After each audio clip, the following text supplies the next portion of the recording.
গত 21 তারিখ একটা প্রজ্ঞাপন জারি করছে শিক্ষা মন্ত্রণালয় থেকে, মাদ্রাসা থেকে মেয়েদেরকেও নাকি ফুটবল টিম বের করতে হবে। আরে ভাই, মাদ্রাসার প্রত্যেকটা স্টুডেন্ট যায় বোরকা পরে, এখন আপনি যদি কন যারা দাখিলে এবং আলিমে পড়ে এদের ফুটবল টিম তৈরি করতে হবে, তাহলে নিয়ে আর কিছু। বাংলাদেশেও যারা ইসলাম নিয়ে তামাশা করবেন সাবধান করে দিচ্ছি, আপনি এমনভাবে বিচ্যুতি হবেন, অসম্মানী হবেন, আপনি চিন্তা করতে পারবেন না। বর্তমান সরকার, যদিও আমরা অনেকেই জানি ইসলামী মূল্যবোধের সরকার, কিন্তু অনেক কাজ আছে যেগুলা আমাদের খুব বেশি পছন্দ হইতেছে না। গত 21 তারিখ একটা প্রজ্ঞাপন জারি করছে শিক্ষা মন্ত্রণালয় থেকে, যে মাদ্রাসা থেকে মেয়েদেরকেও নাকি ফুটবল টিম বের করতে হবে। নাউজুবিল্লাহ বলে চিন্তা করা যায়?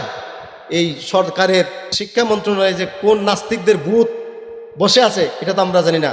আমরা অনতিবিলম্বে বলবো, এই 90% উপরে ইসলাম ও মুসলমানের দেশে বর্তমান সরকার, আমরা চাই ভালোভাবে চলুক, কিন্তু কোনো ইসলাম বিদ্বেষী যদি কোনো কিছু করতে চায়, বাংলাদেশের মুসলমান বসে থাকবে না। কারণ দিন চর্চার একটা বড় মাধ্যম হচ্ছে মাদ্রাসা শিক্ষা। কথা ঠিক না বেঠিক? আরে ভাই, মাদ্রাসার প্রত্যেকটা স্টুডেন্ট যায় বোরকা পরে, এখন আপনি যদি কন যারা দাখিলে এবং আলিমে পড়ে এদের ফুটবল টিম তৈরি করতে হবে, তাহলে নিয়ে আর কিছু।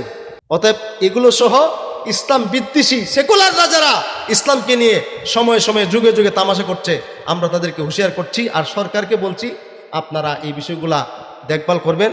আল্লাহ সুবহানাহু ওয়া তাআলা যাতে আমরা যারা নিজেদেরকে মুসলমান দাবি করি, 100% ইসলামের সুন্নত তরিকা যেইভাবে শরীয়ত মোতাবেক আল্লাহর হাবিব চলার কথা বলছেন, এইভাবে আমরা চলতে পারি, সেই তৌফিক আল্লাহ দান করুন। সকলে বলুন আমিন।